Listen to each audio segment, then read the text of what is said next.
گوش بده.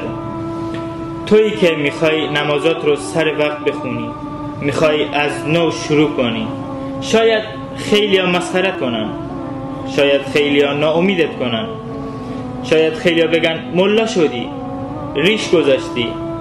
اینو بدون اگه به سمت خوب بودن داری حرکت میکنی، از نگاه ها، از کنایه ها، از تمسخرها نترس، به حرکتت ادامه بده، موفق میشی. الله متعال لحظه به لحظه تنهات نمیذاره. این آیه رو گوش بده. ان الذين قالوا ربنا الله، بیگمان کسایی که گفتن پروردگار ما اللهه، یعنی قلبت متعلق به الله باشه فقط. ثم استقاموا، سپس استقامت کردن. فلا خوف علیهم ولا هم یحزنون، پس بر اونا ترسی نیست و اندوهگین نمیشن.